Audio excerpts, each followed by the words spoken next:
Welcome back. We're on court 1, or court A, I beg your pardon. Suzanne Longlen court.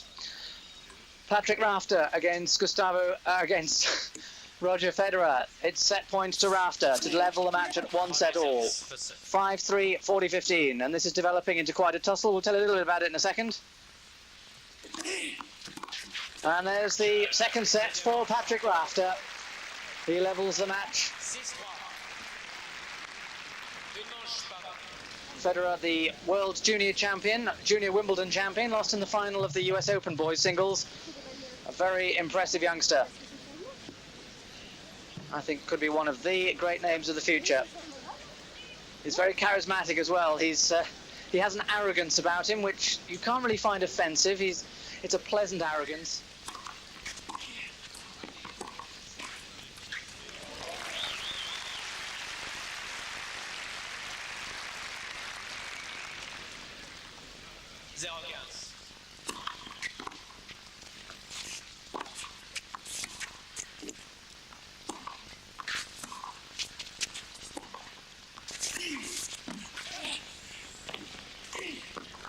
Yes, there's just too much air in that volley. Federer got underneath it just a little bit too much. It should have been a bit...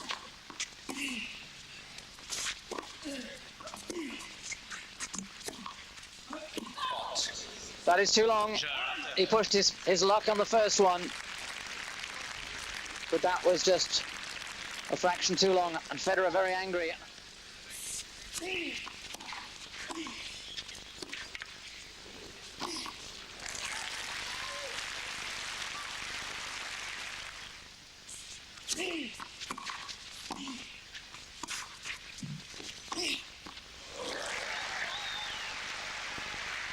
And this is how Rafter wins his points. Now that is more than usually spectacular, it has to be said.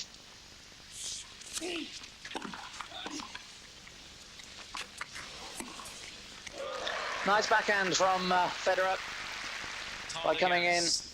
Good return by Federer, and then the backhand to follow. It's a nice looking stroke. We divide them too easily into suburbs, so we'll call them from Basel, both of them. It's a great reach. I interviewed Federer after the US Open final. He'd lost it and he said, well, you know, I'd like to have won it, but I'll still probably end the year as world junior #1. And he did. In Neuchâtel.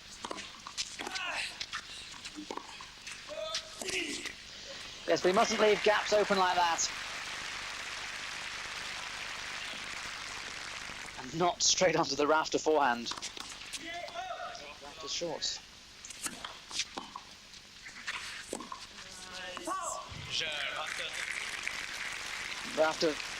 Federer was expecting that ball to drift out and it didn't. He leads a double break in the third set. 3-love, third set. That is a gorgeous stroke.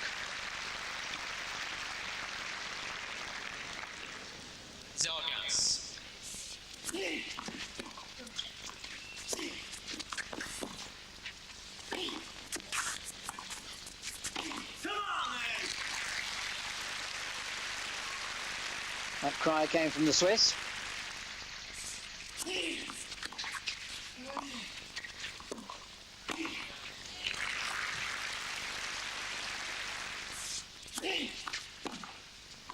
Like that. He answered it. He did. It's interesting that Federer's got this powerful backhand, and Rafter is playing about 70% of his shots to it. Now, whether Rafter's done his homework and believes it'll break down... That looks so simple. It isn't.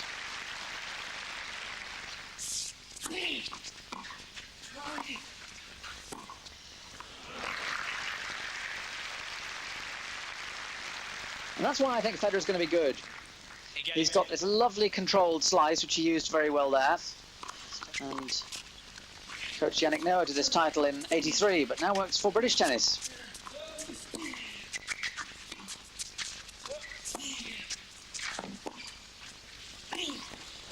A bit of inexperience from Federer then.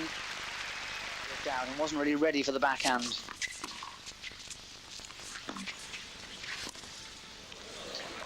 This is gorgeous play from Patrick Rafter. 0-30. The sun's come out, the ball's flying just that little bit more quickly through the air. He's comfortable.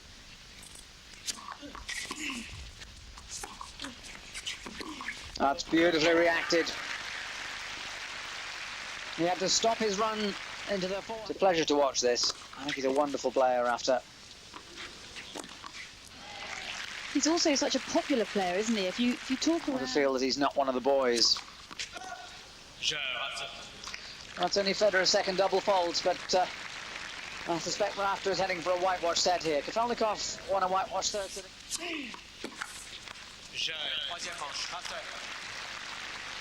And at this stage, you have to wonder where Federer's next game is coming from. Yeah, well, having got off to such a great start on the clay, we know it's not his most favourite surface.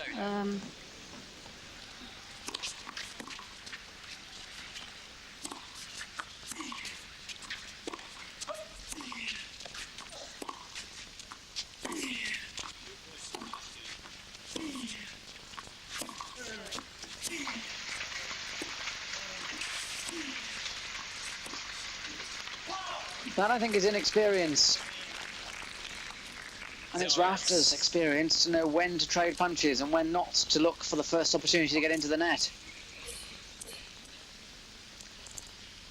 I've seen enough over the last year to be convinced that this is going to be a top 10 player, if he can keep his head screwed on. I have to agree with you. I think his game is very, very big. He's got a huge forehand, a massive serve. All the players are quite wary of this first serve. He's just got to learn how to play the game on clay. It's a whole different story out there on clay.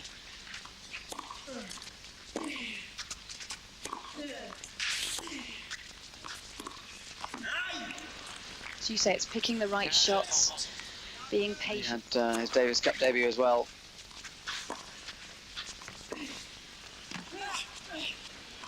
Yes, he's not used to those coming back.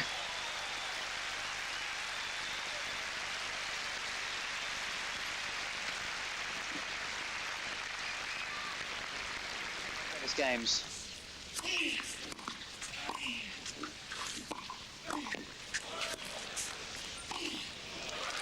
Well, that's pretty solid, isn't it? It is, because he's reading. He's a bit clueless at the moment. Yeah, I was going to say, mentally, the whole shape of this match has changed quite dramatically in the last set and a half. He's waiting for into the low 20s. Not that that's hot by an Australian standards. Enough to put his white face cream on. Yes.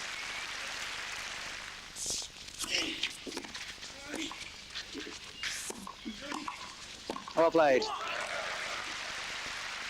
The volley from Rafter not quite directed. Well, certainly not deep enough. Look at that. Right back to where Federer.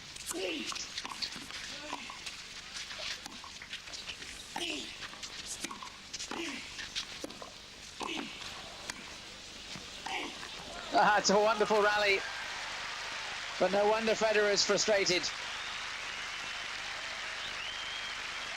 There's a wry smile down there. Well, he's a bit like a brick wall at the net, isn't he, Rafter? It's hard to pass when he's so sharp at the net. But that was a great lob. Tremendous. Athleticism. Well, his athleticism and the power he gets. This is the most difficult shot in tennis. The high backhand volley, especially when you're running backwards.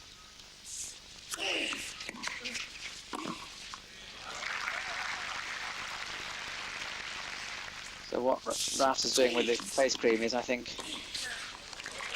nothing less than he would consider normal.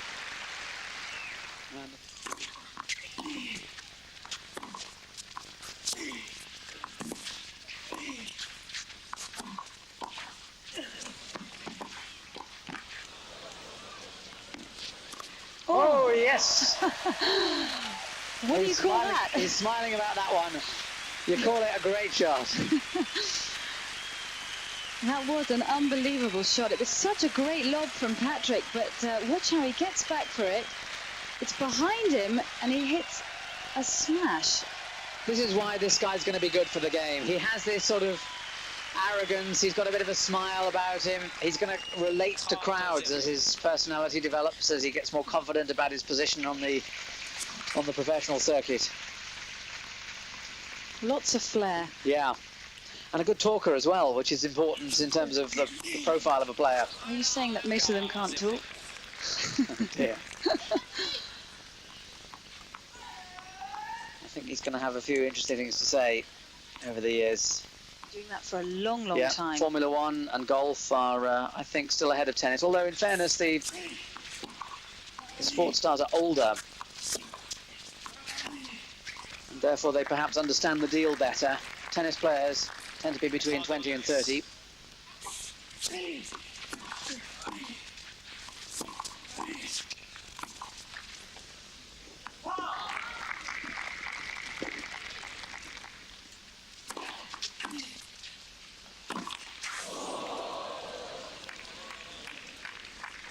Give interviews in French on television here, they're always popular.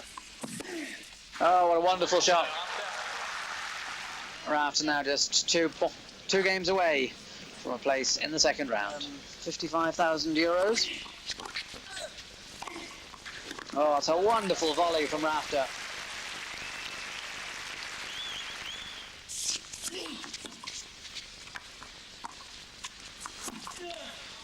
Then Federer slightly slow to react after what was a very good reflex return of serve. A bit of a daze at the moment. The surface there is basalt, which is a natural substance. You know an awful lot about these courts, Chris. Oh, Groundsman? no, I'm not a groundsman. I happen to be researching a feature about tennis's impact on the environment at the moment for a British tennis magazine, but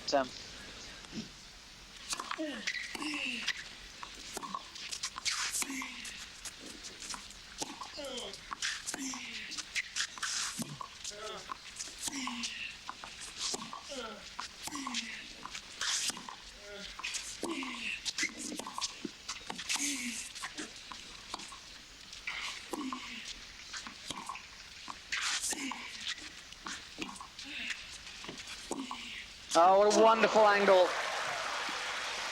He'll play those for fun in practice. Very seldom do you actually get them in a match. Oh, so well disguised too. Exactly.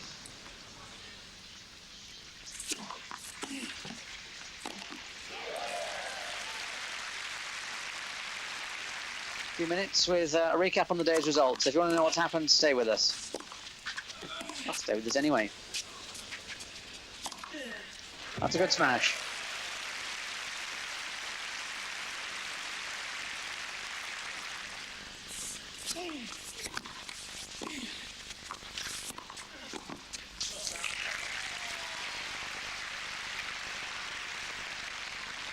Do you get tight at that point?